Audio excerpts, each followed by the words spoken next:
Gálatas capítulo 6, los versículos 11 al 18. Mirad con cuán grandes letras os escribo de mi propia mano. Todos los que quieren agradar en la carne, estos os obligan a que os circuncidéis, solamente para no padecer persecución a causa de la cruz de Cristo. Porque ni aun los mismos que se circuncidan guardan la ley, pero quieren que vosotros os circuncidéis para gloriarse en vuestra carne. Pero lejos esté de mí gloriarme, sino en la cruz de nuestro Señor Jesucristo, porque en el mundo me es crucificado a mí, y yo al mundo.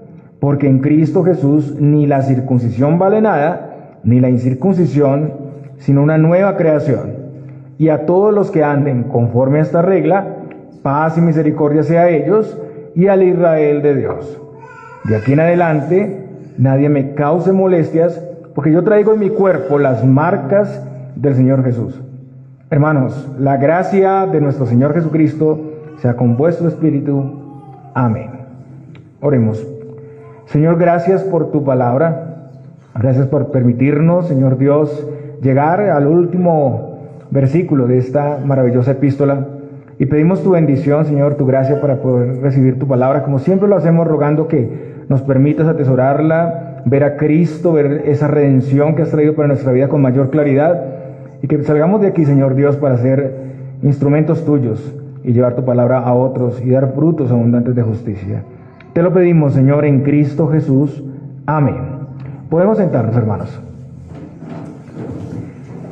Muy bien, seguimos exponiendo la palabra de Dios de manera consecutiva, y el día de hoy llegamos ya al final de la carta, el último texto de la carta a los Gálatas.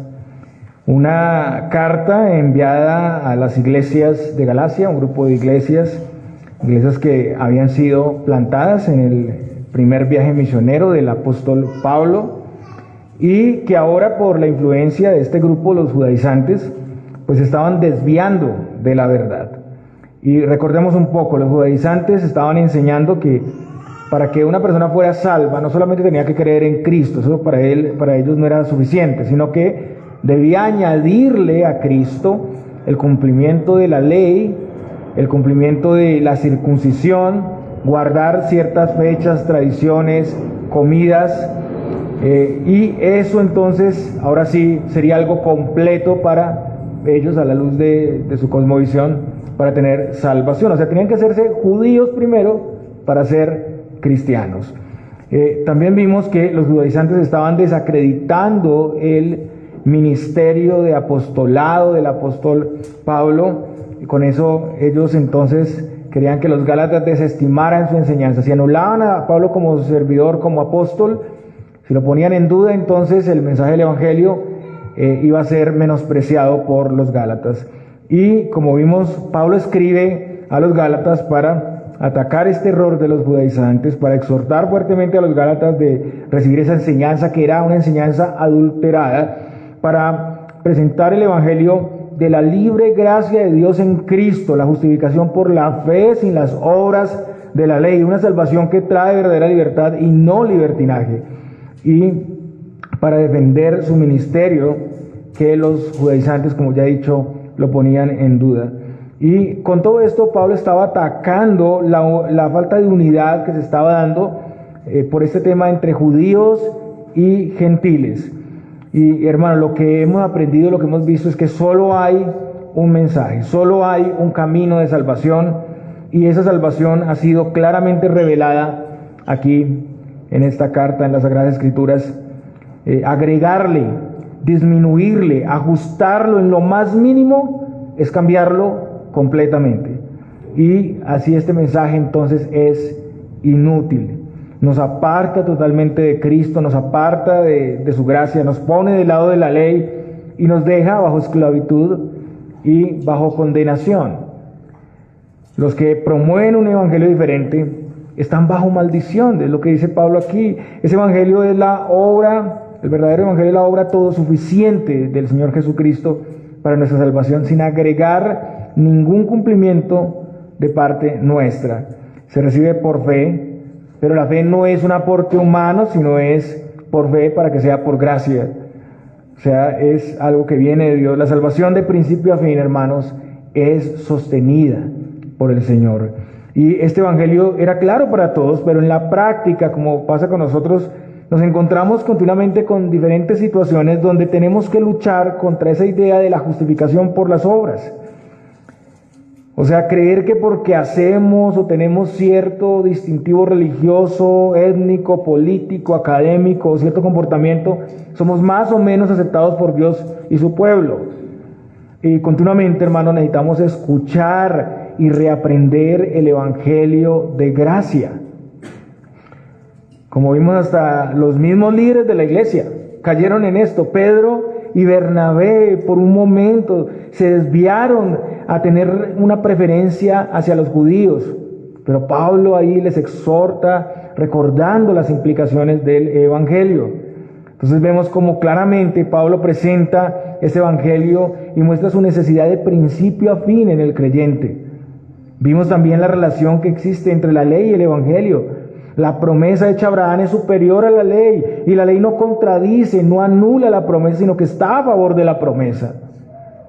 Y por la gracia de Dios pasamos de ser esclavos a ser hijos libres con grandes y gloriosas riquezas como coherederos con Cristo. Todo lo contrario a lo que pensaban los judaizantes de solo por ser descendientes de Abraham ser hijos. Es por la gracia de Dios. Los gálatas debían ser sabios y tenían que desechar todo vínculo que no les condujera a Cristo. Debían fijarse en la verdad y atender a este portavoz del Señor. Debían atender a su identidad como hijos y libres y actuar. La salvación por gracia y la salvación por obras son dos cosas irreconciliables. No pueden coexistir, se repelen mutuamente. Y como hemos visto, parece que los gálatas estaban contaminados con eso, pero no habían llegado a circuncidarse. Estaban a punto de hacerlo.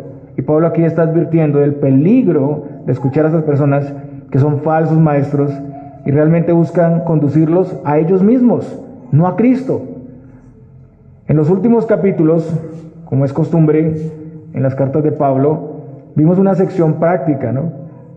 Hasta el final, hasta el día de hoy que vamos a tratar este texto donde Pablo expone el tema de la libertad cristiana y a partir de eso da algunas instrucciones. Vimos la libertad para no ser esclavos del cumplimiento de obras y ritos para salvación, lo que llamamos el legalismo, y vimos en segundo lugar la libertad para que no vivamos permitiendo, justificando el pecado en base a la gracia, lo que se conoce como el libertinaje, porque la vida en el legalismo pues tenía como propósito la autoexaltación, el egoísmo, y ese cumplimiento se hacía para más bien ganar puntos, para verse como santos, y en eso los gálatas tenían conflicto, tenían competitividad que les llevaba a la destrucción. Como dice Pablo muy claramente, estaban mordiéndose entre unos y otros, quitándose gloria a unos de otros para sentirse satisfechos.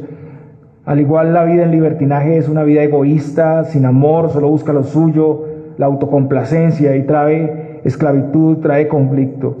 Entonces a partir de eso Pablo nos muestra un camino mejor, y ese camino es el amor. En lugar de vivir para la complacencia bajo el legalismo o ya sea bajo el libertinaje, estamos llamados a vivir para servirnos por amor. En base al amor y servicio que Dios tuvo por nosotros, entonces actuamos hacia los demás. Y ese cumplimiento del mandamiento del amor pues no opera en base a las obras. No es que eso nos justifique por amarnos unos a otros, sino que es fruto de la salvación y es por lealtad, por amor al Señor y amor al prójimo. Y la manera de hacerlo es andar en el Espíritu. La manera de hacerlo es no dar rienda suelta a las obras de la carne. Ahora, el día de hoy vamos a ver la conclusión de la epístola. Aquí Pablo de nuevo resalta la importancia de su enseñanza, esa enseñanza que les ha dado, y el falso evangelio de los judaizantes, donde Pablo denuncia a estas personas que se están gloriando más bien en la carne, y expone la vida del creyente que se gloría y se debe gloriar es en Cristo. El evangelio de los judaizantes es solamente algo externo, superficial. Los judaizantes buscan aprobación, buscan complacencia en lo externo, en lo ritual. Los judaizantes solo quieren evitar la persecución de la vida cristiana, pero esta vida basada en la ritualidad, en todo lo externo, pues no puede traer una transformación interna. Es inútil para producir vida espiritual.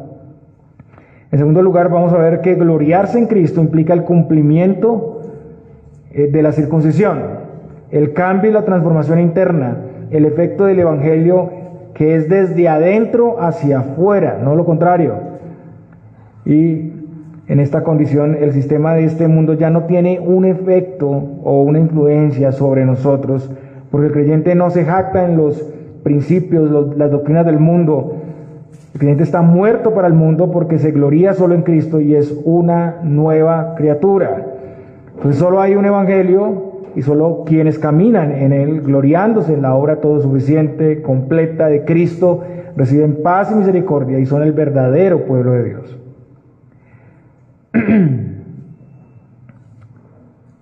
Y hace un tiempo estaba yo trabajando en una actividad pues secular y tenía que movilizarme para llegar al trabajo, ¿no?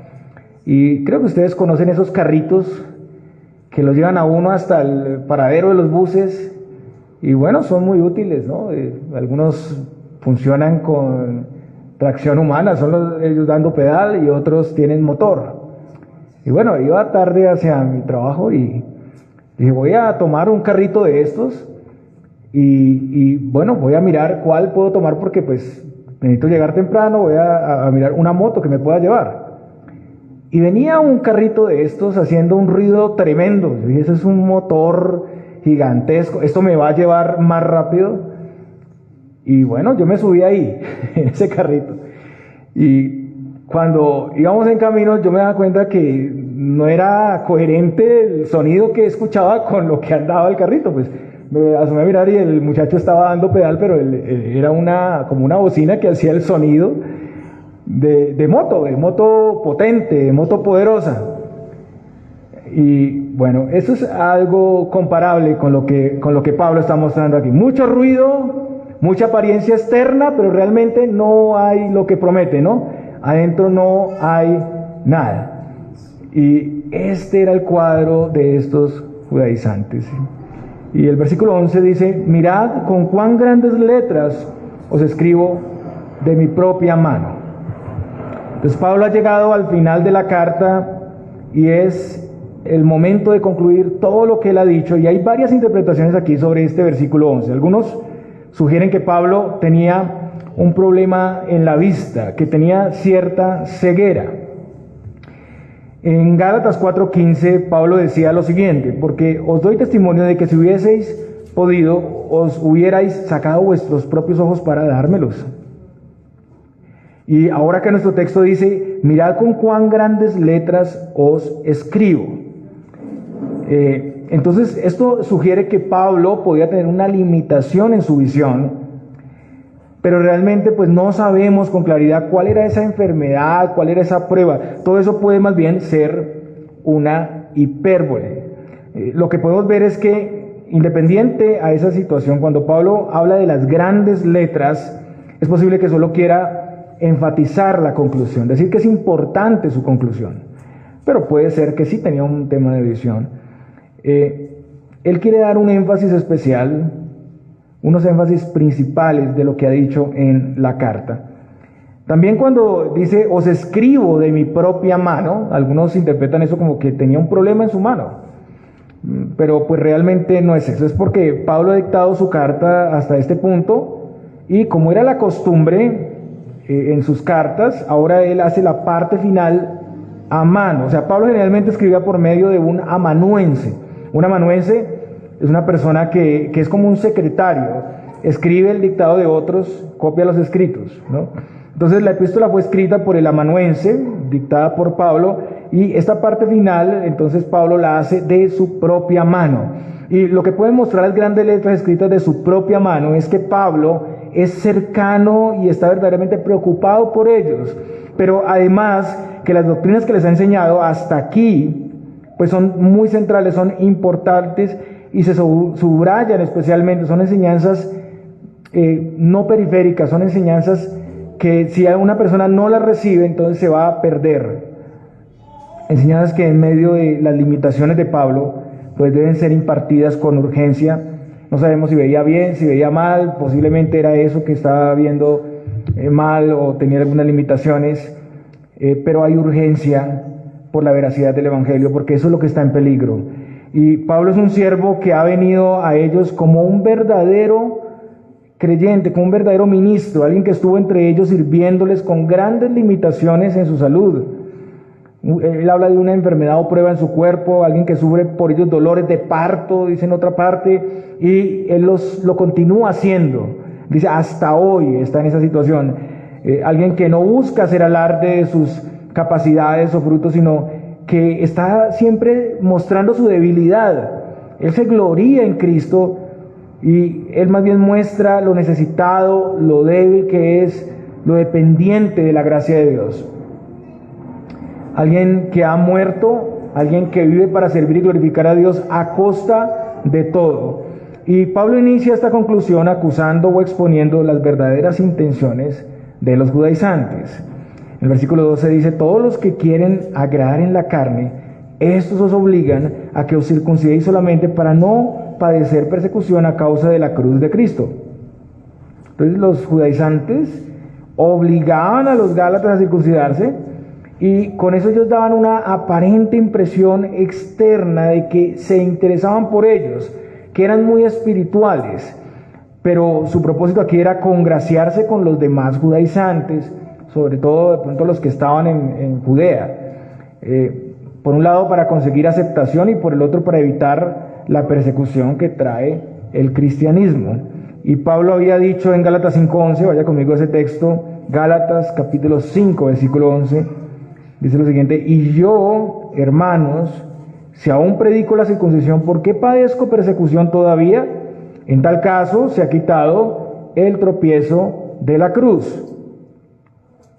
Entonces, recordemos aquí que los judaizantes acusaban a Pablo de continuar predicando la circuncisión, algo completamente inconsistente, porque si Pablo hiciera eso, los judaizantes y los no judíos, pues estarían de su parte, no en contra.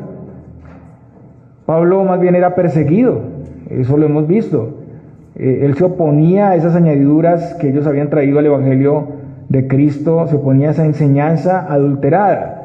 Entonces los judaizantes mandaban a los gálatas a circuncidarse porque buscaban mantener los lazos de amistad con los demás judaizantes y evitar todo lo que puede venir como persecución por seguir a Cristo. Solo estaban preocupados por ellos mismos.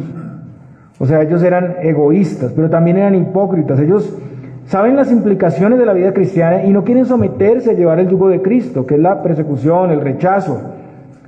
Y en eso muestran que Cristo no es para ellos tan central, aunque dicen creer en Cristo. Su enfoque es más la religión externa, la religión ritual, y su ídolo termina siendo aquí la aprobación de los demás. Y con todo ese comportamiento demuestran que para conducirse están mirando a los demás judaizantes, no a Cristo y su obra. Eso fue lo que vimos en el sermón anterior. Su base para ser aprobados es el sistema del mundo que los demás sostienen y no el Evangelio de gracia. Y como vimos en la porción anterior, si someten a prueba sus propias obras, no van a salir aprobados por el Señor. Se creen algo no siendo nada. Y aquí, hermanos, es donde debemos examinarnos. Junto con los gálatas estamos llamados a mirar si estamos enfocados en el estándar de otros para vivir la vida cristiana, para sentirnos satisfechos, si somos promotores de una idea liviana o superficial del cristianismo para no ser perseguidos. Si nos mantenemos bajo los estándares de otros, podemos ser aplaudidos por ellos y evitamos la confrontación. Esa es la situación. Tenemos que examinarlo. Y Pablo dice, porque ni aun los mismos que se circuncidan guardan la ley, pero quieren que vosotros os circuncidéis para gloriarse en vuestra carne. Entonces los judaizantes se circuncidaban, pero su ritualidad, como ya dije, era solo externa. O sea, ellos no guardaban la ley. Realmente no les importaba guardarla. Y esta es una contradicción. Se esperaba que si pretendían guardar los ritos del judaísmo, guardar la ley, pues o sea, era consecuente que su vida interna cambiara, pero no lo hacían. Entonces, el propósito de hacer circuncidar a los gentiles era más para conseguir méritos en ellos. Era jactarse por haber promovido la salvación por ritos y obras entre los gálatas. Mostrar que tenían celo de esa ley, pero de esa aplicación externa de la ley. Su proselitismo les hacía sentir satisfechos, les hacía sentir cumplidores, justificarse en la señal externa de los gálatas. Entonces el objetivo solamente era la jactancia, era la impresión de los demás, era sentirse aprobados por los hombres. En sí, esas personas solo tenían celo por lo externo, y eso les daba cierto prestigio, les daba cierta fama. Pero Pablo había dicho de sí mismo en Gálatas 1:10, pues si todavía agradara a los hombres, no sería siervo de Cristo. En segundo lugar, no guardar la ley implica que el cumplimiento externo y superficial por complacencia no logra la transformación interna. Si sigues la vía del evangelio de los ritos y las leyes, jamás vas a tener un cambio real en el corazón. Solo puedes tener cosas superficiales que los demás pueden calificar, que pueden ver en lo exterior, pero en el evangelio es al contrario. La transformación interna es un nuevo corazón, trae lo externo, una vida que glorifica a Dios y vive en el Espíritu. Entonces examinemos y preguntémonos si vivimos en relación a lo externo y lo superficial y no a lo interno. Examinemos si continuamente estamos trabajando en nuestras vidas con los medios que el Señor ya nos ha dado para que haya esa transformación real desde nuestro interior, y no que vivamos en relación a lo que los demás puedan ver y calificar, que es la apariencia externa. Preguntémonos si estamos experimentando esa obediencia libre y creciente en nuestras vidas. Hay que examinar realmente cómo es la ejecución de lo que nosotros creemos en la práctica. ¿Realmente hay un efecto interno o solamente hay vida religiosa externa, superficial, que los demás ven, que los demás aplauden y eso es lo que nos da complacencia? ¿O realmente hay una transformación en el ser interno que conlleva a expresar externamente frutos de justicia? Versículo 14, pero lejos esté de mí gloriarme, sino en la cruz de nuestro Señor Jesucristo, porque en el mundo me es crucificado a mí, y yo al mundo. Entonces vemos que Pablo se gloria en Cristo. No se gloria en la circuncisión, en la de sus discípulos, sino en la cruz de Cristo, que trae ese cumplimiento de la circuncisión. Vaya conmigo a Filipenses capítulo 3, versículo 3. Filipenses capítulo 3, versículo 3. Y escuchemos lo que dice el mismo Pablo en relación a la circuncisión.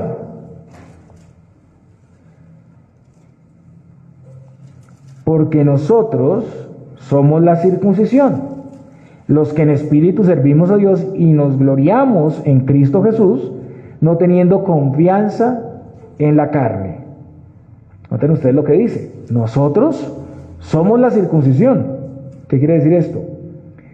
Todos los cristianos, tanto judíos como gentiles, somos la circuncisión, y esa circuncisión ocurrió en el corazón. Cristo es el cumplimiento de esa señal en nosotros, porque Él quitó nuestro pecado. Había un rito específico en el Antiguo Testamento, y era la circuncisión, y era una señal cruenta, una señal que llevaba sangre, que apuntaba a las generaciones por el lugar donde se hacía, que apuntaba al dolor.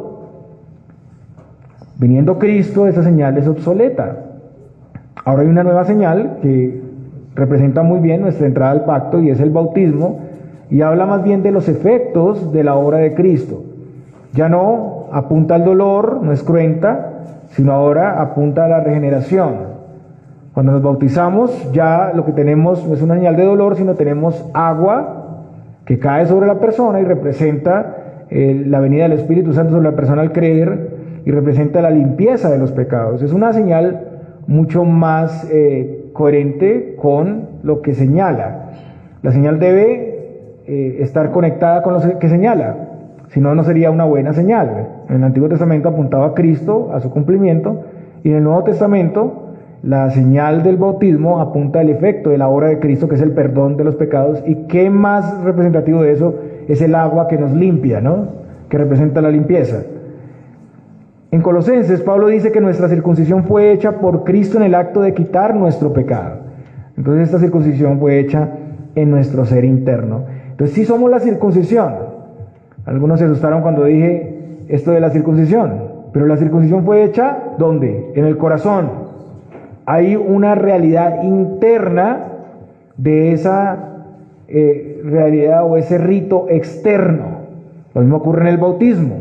En el bautismo tenemos un acto ritual externo con agua, eso ocurre por fuera, pero eso representa y señala a una realidad interna que ocurre en el corazón.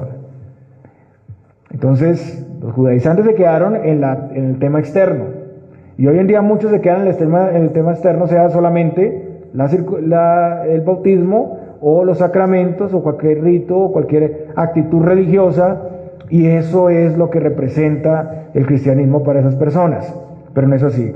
Colosenses dice, en él también fuisteis circuncidados con circuncisión no hecha a mano, al echar de vosotros el cuerpo pecaminoso carnal, en la circuncisión de Cristo, sepultados con él en el bautismo. Noten que cita aquí el bautismo. Esta es la interrelación de las dos señales, la del Antiguo Testamento y la del Nuevo Testamento.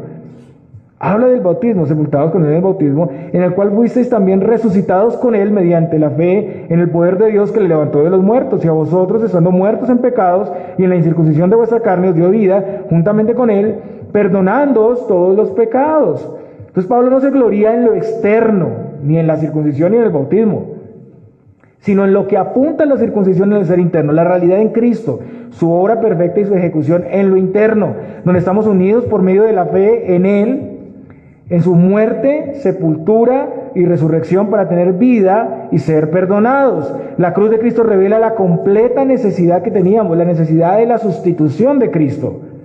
Esa obra en la cruz era escandalosa, era de tropiezo para los judíos. 1 Corintios 1:23 dice, pero nosotros predicamos a Cristo crucificado, para los judíos ciertamente tropezadero y para los gentiles locura. Y era tropiezo y era locura porque ellos confiaban en sus propias obras externas para salvación. Y Pablo se gloria en que Cristo y no él cumplió todas las demandas de la ley para darle a él y a todos los creyentes la salvación. Apuntar a la cruz de Cristo solo deja ver nuestra miseria, nuestra necesidad e incapacidad. Pablo está diciendo que su motivo de orgullo es que él no podía hacer nada para salvarse y que Cristo tuvo que hacerlo todo. Ese es el punto. Pablo no podía hacer nada para salvarse y Cristo tuvo que hacerlo todo. Y Pablo se gloría en esto. Pero además dice, porque en el mundo me es crucificado a mí y yo al mundo. En Cristo y en la obra del Espíritu el mundo está muerto para Pablo y el mundo está muerto para todo creyente. Todo este mundo como sistema de salvación, que representa un siglo malo, un tiempo malo, un mundo que se opone a Dios, ha perdido su poder, ha perdido su encanto para Pablo y para todo creyente. Como Pablo lo dice a los filipenses en Filipenses 3:7, pero cuántas cosas eran para mí ganancia, las he estimado como pérdida por amor de Cristo. El mundo pierde el valor para Cristo, su sistema de autosalvación y autocomplacencia pierde el valor para el creyente. Pablo ve este mundo sin atractivo, sin beneficio o poder sobre él en comparación con Cristo. El Evangelio le ha quitado el poder al mundo. Para el creyente su jactancia no está en el mundo, sino en Cristo. Entonces, teniendo a Cristo, el mundo no tiene poder sobre nosotros. No hay nada en el sistema de jactancia por obras o aprobación que nosotros podamos exaltar. No hay nada. Y en segundo lugar, Pablo está muerto para el mundo. Él ha sido crucificado con Cristo y ya no vive él, sino una nueva creación. Eso quiere decir que a causa de Cristo, Pablo ya no es interesante para el mundo. El mundo lo ve como un muerto insignificante. Y la pregunta de hermanos es si el mundo nos ve a nosotros así, como un muerto insignificante, como alguien que no tiene nada en el mundo. Hermanos, el verdadero creyente se percibe de esta manera. Se gloría enteramente en Cristo y su obra y no en sus capacidades. Resalta aquí su debilidad en lugar de la fortaleza. Y esta era una realidad en la vida de Pablo. Y hermanos, esta es la razón por lo que el mundo aborrece el cristianismo. Porque el cristiano no encuentra gloria ni lugar en este mundo. Eso nos lleva a no conducirnos en el sistema del mundo de mérito y aprobación. Y el mundo mismo tampoco ve complacencia en ese sistema del Evangelio y considera a Pablo muerto y a todo creyente muerto. Y la razón de nuestra identidad en relación al mundo es porque en Cristo Jesús ni la circuncisión vale nada, ni la incircuncisión, sino una nueva creación. Estamos muertos para el mundo y el mundo muerto para nosotros, porque el cumplimiento de la ley y el rito de la circuncisión no pueden salvarnos, ni ningún otro sistema diferente basado en ritos, basado en obras puede salvarnos, sino solo Cristo y su obra todo suficiente. Ya Pablo había dicho estas mismas palabras en Gálatas 5:6, y significan que tanto el que está circuncidado como el que no lo está son iguales. Ninguno tiene algo más o menos, ninguno es mayor o inferior al otro en la salvación. 1 Corintios 7:18 dice: ¿fue llamado alguno siendo circunciso? ¿Qué es el circunciso? ¿Fue llamado alguno siendo incircunciso? No se circuncide. Viniendo Cristo y ejecutando su obra en la cruz, la circuncisión es obsoleta, no sirve para nada. Y ahora lo central no es vivir por los ritos, no es vivir por el cumplimiento de la ley como un pacto de obras, que es lo que representa el mundo, sino una nueva creación. Tanto el religioso como el pagano están en la misma condición de necesidad y condenación sin Cristo. Ninguno está mejor o peor. El incircunciso de igual manera busca la salvación por obras, busca complacencia en su libertinaje. Entonces, tanto el sistema de legalismo como el sistema de libertinaje hacen parte de todo lo que es el mundo. Están contenidos en el mundo. Y las personas se mueven y viven por estos dos sistemas. O viviendo enteramente para el pecado, o viviendo en un mundo religioso y haciendo ciertas cosas para ganar el favor. Pero lo importante, dice Pablo aquí, es una nueva creación, como en 2 Corintios 5:17. De modo que si alguno está en Cristo, nueva criatura es, las cosas viejas pasaron y aquí todas son hechas nuevas. Y la nueva creación se refiere al nuevo nacimiento que no depende de un rito externo o el cumplimiento de la ley. Es la nueva criatura en relación al viejo hombre. Y esa condición no fue conseguida por méritos, sino por la obra de nuestro Dios. Ahora nosotros tenemos libertad para vivir en este mundo sin esclavizarnos o vivir atemorizados ante las demandas y los estándares de los hombres.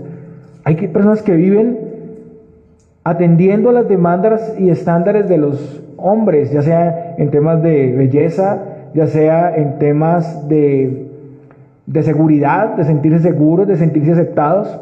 Es una forma de salvación, es una forma de justificación. Pero nuestro motivo de orgullo no está en los demás, no está en nosotros, sino está en Cristo. Está en Cristo.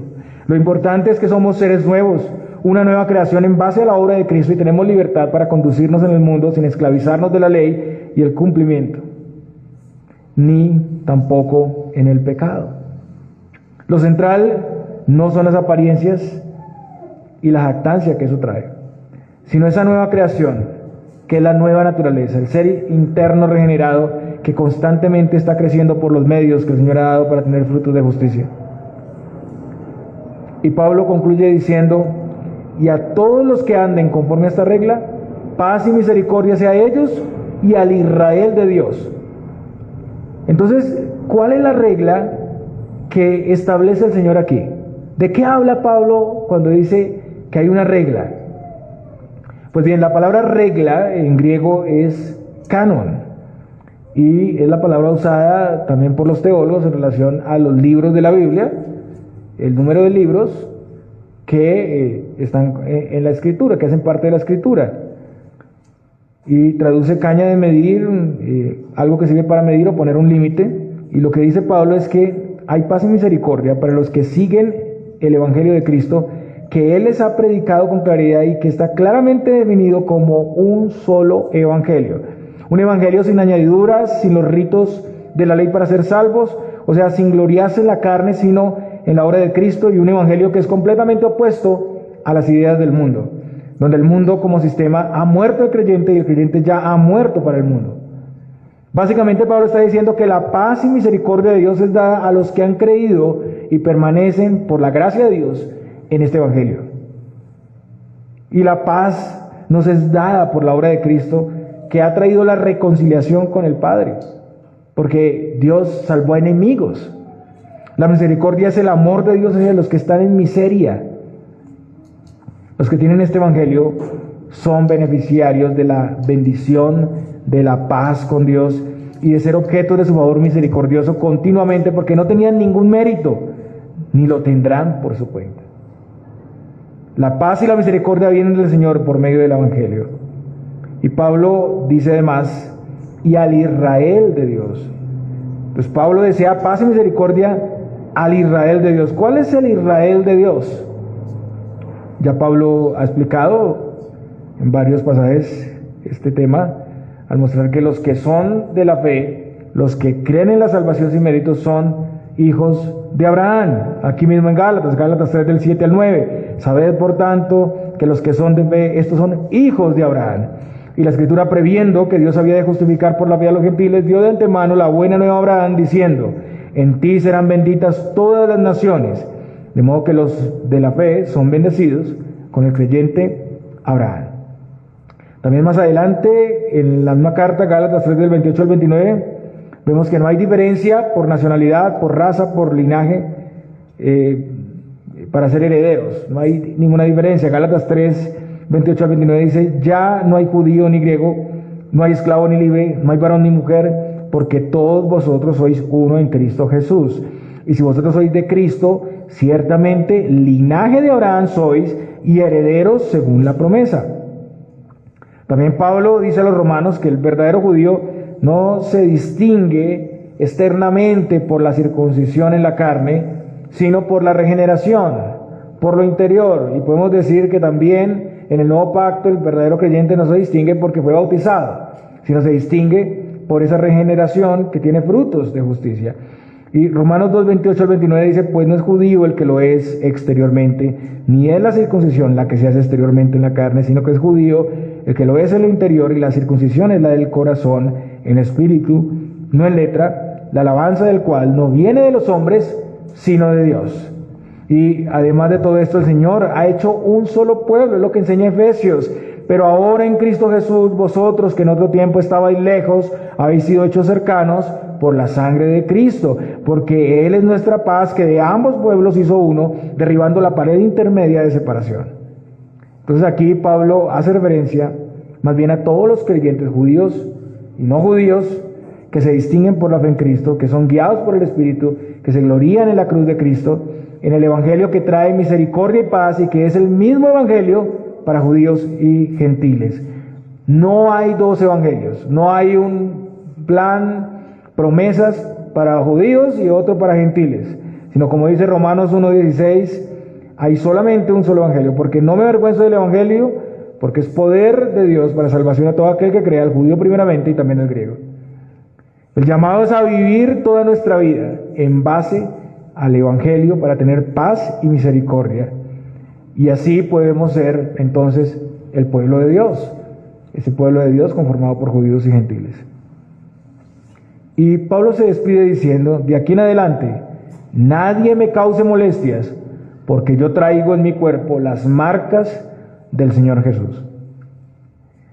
Y hermanos, es claro que el trabajo ministerial tiene un gran peso, demanda tremendo desgaste, atención. Ya Pablo ha lidiado con esta situación, como un buen ministro ha expuesto con claridad y dedicación el Evangelio de Cristo, y ahora los Gálatas deben atender a esto, ahora nosotros también debemos atender, deben ver que Pablo ha sufrido persecución por predicar a Cristo, y su cuerpo podía reflejar las cicatrices de golpes que había sufrido cuando él estaba viajando a través de Galacia para llevarle la palabra de Dios. Recordemos lo que dice a Timoteo en 2 de Timoteo 3 del 10 al 11. Pero tú has seguido mi doctrina, conducta, propósito, fe, longanimidad, amor, paciencia, persecuciones, padecimientos como los que me sobrevinieron en Antioquía, en Iconio, en Listra, persecuciones que he sufrido y de todas me ha librado el Señor. Y estas fueron las zonas donde estaba la iglesia de Galacia. Recordemos que Pablo fue apedreado en Listra, Hechos 14, 19.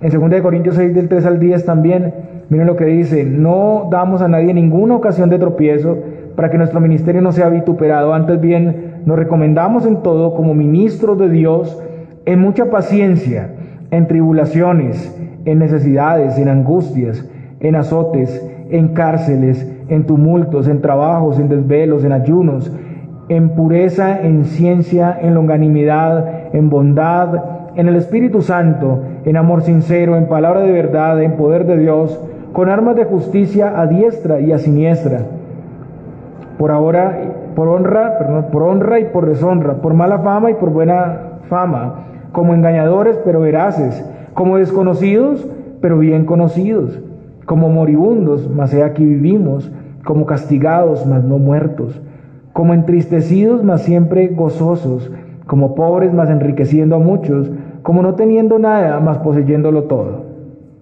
Es tremendo todo esto que narra aquí Pablo de su propia vida. ¿Y cuál es el contraste con los judaizantes? Se jactaban en llevar un rito en el cuerpo, la circuncisión, y la promovían entre los gálatas como un aditivo para la salvación. No, Pablo sí tenía las cicatrices por llevar el evangelio sin ningún aditivo a la salvación. Y asimismo, muchos ministros en la historia, en diferente medida, pueden mostrar en sus vidas esas cicatrices, el sacrificio y el esfuerzo por el pueblo de Dios.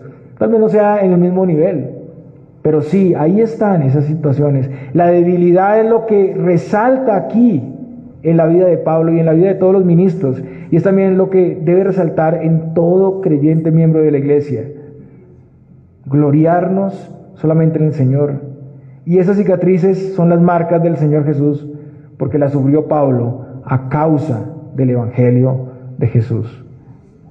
Como lo dice Pablo en los Corintios, 2 Corintios 4, del 8 al 11, que estamos atribulados en todo, mas no angustiados, en apuros, mas no desesperados, perseguidos, mas no desamparados, derribados, pero no destruidos, llevando en el cuerpo siempre, por todas partes, la muerte de Jesús, para que también la vida de Jesús se manifieste en nuestros cuerpos.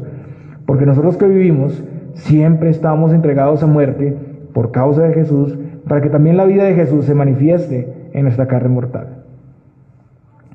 Esas marcas son también además como un sello de pertenencia al Señor, como un esclavo que, como era propiedad de su amo, era marcado con un sello al rojo vivo, para mostrar que era pertenencia de su amo. Esas marcas del rechazo, de la persecución, de las dificultades, de las pérdidas, de la debilidad, de la enfermedad, por causa del ministerio de Cristo, para servir a Cristo, son ese sello, son ese distintivo de los siervos de Dios. Pablo es de Cristo. Él mismo se constituye como doulos de Cristo, como un esclavo de Cristo. Entonces, la oposición del Evangelio dejó marcas en Pablo que evidenciaban su fidelidad a Cristo, que fueron a causa de Cristo. Y este puede ser un llamado más a los gálatas a no seguir uniéndose a los judaizantes, o al mundo más bien, para traer más persecución a los verdaderos siervos de Dios, sino para ayudarle y apoyar su ministerio. Y vivir gloriándose solo en Cristo, que es lo que debemos hacer, vivir mirando nuestra debilidad, vivir mirando que Cristo obró a pesar de nosotros, y eso es gloriarnos. Lo mismo hoy. Este puede ser un mensaje a quienes por un momento han tomado una actitud de rechazo a los verdaderos ministros y al Evangelio. Los Gálatas y todo el pueblo de Dios hemos sido hechos libres para vivir y apoyar la verdad del Evangelio y a quienes promueven con esfuerzo y sacrificio la verdad. Cristo nos ha dado ejemplo para ir y servir a los demás. Y hermanos, ese trabajo es sacrificial, ese trabajo es difícil. Si a Él lo persiguieron, a sus discípulos los perseguirán. Hay que dar toda nuestra vida para que se consuma en servicio al Señor. No puedes regresar sin perder algo. Tienes que perderlo todo para ganar a Cristo. Y estamos ya en ese camino. Ahora, eso no es como un pacto de obras, sino es en la gracia del Señor. Y Pablo dice finalmente: hermanos, la gracia de nuestro Señor Jesucristo sea con vuestro espíritu. Amén. Pablo los llama hermanos, o sea, miembros de la familia de la fe en la gracia de Cristo, sin hacer ningún distintivo entre judíos y gentiles. Qué buen final, ¿no? Para mostrar, somos uno solo en Cristo por su gracia. Y Pablo les recuerda y nos recuerda nuestra identidad aquí. Somos también hijos, nosotros somos también pueblo de Dios. Este mensaje es para nosotros, para no mirar a ningún lado sino a Cristo, para no basarnos en esa complacencia, en lo que hacen o no hacen los demás para poder tener seguridad. La gracia ha sido el tema principal aquí en esta carta. Entonces Pablo cita aquí la gracia de nuevo, que es el amor inmerecido de Dios. Entonces la carta inicia con el saludo de gracia y paz y termina en una bendición de gracia. El Evangelio de Cristo sin adicionarle ninguna obra humana, que se recibe por fe, que tampoco es un aporte humano la fe. Una salvación que de principio a fin es sostenida por esa gracia soberana del Señor. Una salvación que implica ricas y gloriosas bendiciones, una herencia eterna que recibimos en Cristo. Y ahora por esa gracia de Dios somos libres y tenemos un Señor y amo a quien obedecemos y servimos, Jesucristo, el Mesías prometido, quien perdona nuestros pecados y quien nos salva. Pablo les desea la gracia del Señor en el interior. Noten ustedes que va directo a lo interior, al espíritu. Porque dice, con vuestro espíritu. Y lo que les desea en esta bendición es que su enfoque no sea el de los judaizantes, lo externo y lo superficial, como la aparente motocicleta sin motor, solo con bocinas, que hacía alarde de su potencia, pero que realmente no tenía lo que decía tener. Hermanos, el Señor quiere que nos conduzcamos de esa manera, mirando al Señor, mirando esa obra interna que Él ha hecho en nosotros, y no a lo que los demás puedan ver y calificar, no a lo externo. Y de esa realidad interna brotan esos gloriosos frutos, esas gloriosas bendiciones. Así que, hermanos, examinemos si estamos atendiendo a estas grandes letras de Pablo, que hoy también son enseñadas en diferentes lugares por muchos siervos de Dios, y que nos muestran constantemente la verdad del Evangelio, para no apartarnos. Hoy también, como en el tiempo de Pablo, encontramos a muchas voces llamándonos a la fidelidad, y debemos ser astutos y sabios para discernir la verdad. Debemos identificar y exponer a los falsos maestros, los que solo buscan lo externo, lo aparente, lo superficial, y no quieren sufrir por causa de Cristo, quienes solo viven la vida cristiana en relación a los estándares de los demás y no mirando a Cristo. También tenemos que examinarnos a nosotros mismos si nuestra práctica del cristianismo se enfoca solamente en eso, en lo que los demás pueden ver o lo que nosotros vemos por encima nuestro. Si es así, recordemos que eso no va a traer ninguna transformación interna. Tal vez esa sea la razón por la que no hay un cambio en nosotros.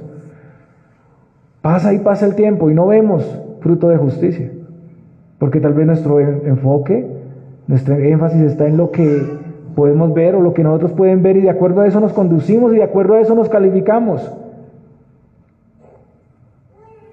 Examinemos si nuestro enfoque está en el verdadero Evangelio, que más bien produce, en vez de solo frutos externos, transformación, la nueva creación. ¿Cuál es nuestro motivo de gloria?